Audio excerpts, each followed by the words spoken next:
Now coming down to the external limitations of planning. What are external limitations?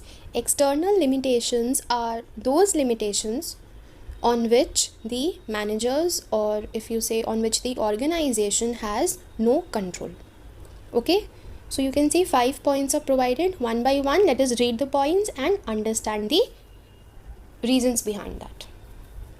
So point number 1 says changes in the government policy ways leads to failure of planning.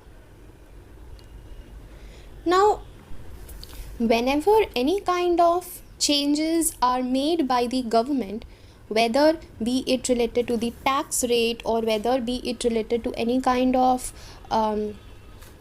movement started by them, or whether any kind of changes in laws that they make, it is not always that it will bring positive effects to the organization.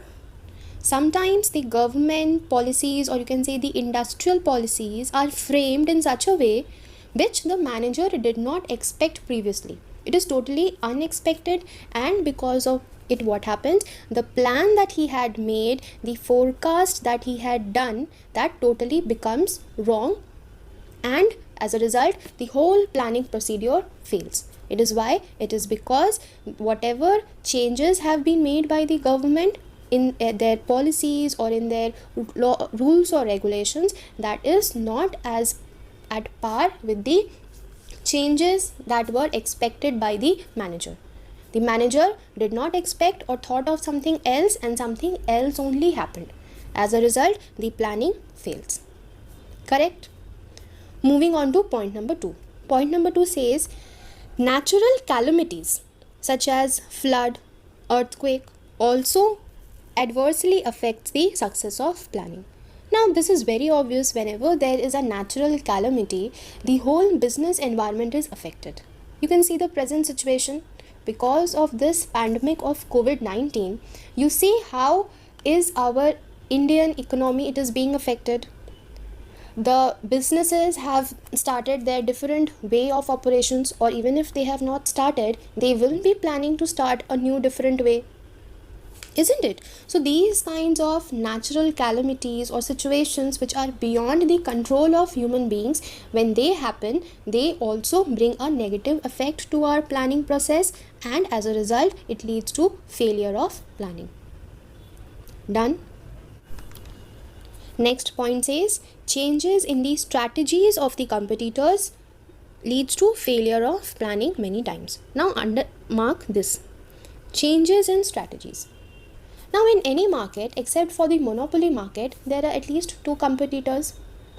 Suppose we are also operating in an industry and there are 2 companies working. I am company A and my competitor is company B.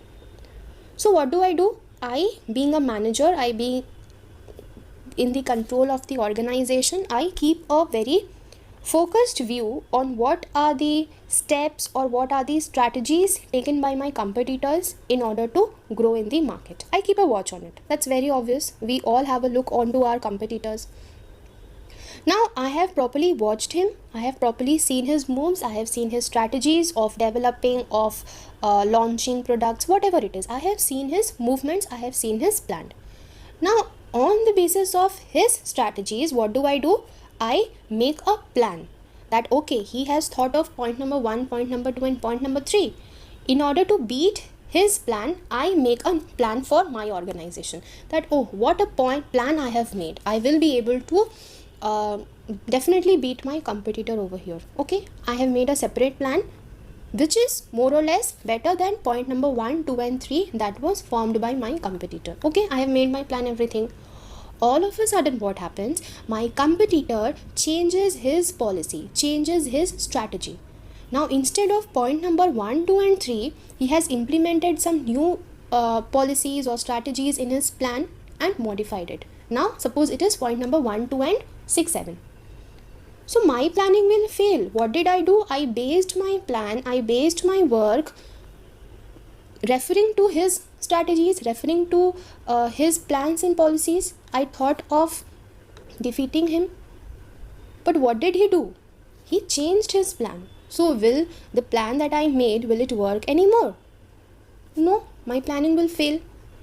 Understood? So sometimes plan which is formed by a manager of one company, it may fail because the other competitor changes his strategy, changes his policies, which was not expected by the previous manager. Correct? Okay. Moving on to next point. Next point says regular technological changes may affect planning. Now this is very obvious. When there are always innovations and introduction of new technologies, the plan is very obvious to fail. Suppose one kind of technology has come up. On the basis of that, the organization has formed up the plan that okay, we are going to work this way. All of a sudden in 6 months or 8 months, a new technology comes up. And do you think it will be able to make changes in the plan? It will be very difficult. And if we don't make any change, our planning will fail. Isn't it? So the introduction of new technologies may also lead to the failure of the plans. Which types of plan? Which are still based on those old technologies. Understood? Simple points. And the last one says changes in the economic and social conditions reduces the effectiveness of the plan. Now this is also related to that point number 1. Like the government policy changes, if there are any changes in the economic policy or social conditions, then definitely the planning which was based on the previous condition, it will fail. Correct?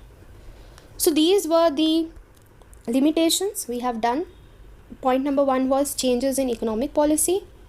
Then any kind of natural calamity will lead to the failure of plan. Any kind of changes in the competitor's strategy will lead to failure in the plan. Any kind of technological changes will lead to failure in the plan, and any kind of economic or social changes will lead to failure of the plan. Now after reading the limitations, just understand one thing. Planning is actually a very complex procedure. Why? Because lot many things have to be considered and then the planning can be made.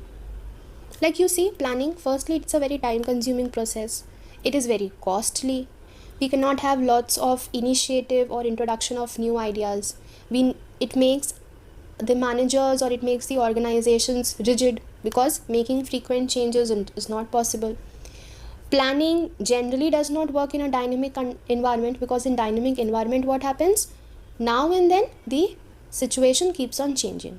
Now the situation changes, so it is not possible to make changes in the plan every time. Every 3-4 months if we make changes in the plan, that means we are changing our base of operations. How will we work? Still difficult. So it is not the conclusion that we should stop the procedure of planning. Planning is a very important function. We should perform, we means the managers should perform the planning procedure, but keeping in mind the limitations of planning and finding out ways how to overcome this. Like for example, just now we read about this point, changes in strategies of competitors. Suppose earlier what happened, the competitor had point 1, 2, 3 in his plan, and according to that I made my plan. Competitors changes his plan and my plan fails. So what can be done instead of that? I should have prepared 2 plans, one as a backup plan, and I should have the approach that if the competitor is fixed on his plan, that means point number 1, 2 and 3, then I can follow my plan A. In case the competitor changes his plan, moves on to point number 1, 2, 5 and 6, then I have a plan B as a backup. I can take up that plan, isn't it? So the main conclusion of limitation, or one question you can get, that limitations are many in case of planning. So do you think that managers should stop or they should avoid this function? Then your answer should be no. Why it should be no? Because planning is an important function. You can write down the importance of planning there, and then in final line you can conclude that in spite of having the limitations, there are more importance of planning. So how should the managers approach? The managers should approach in the planning procedure while keeping in mind the limitations and finding the ways to overcome the limitations. Understood? So that is all for today. We'll meet you in the next video. Thank you.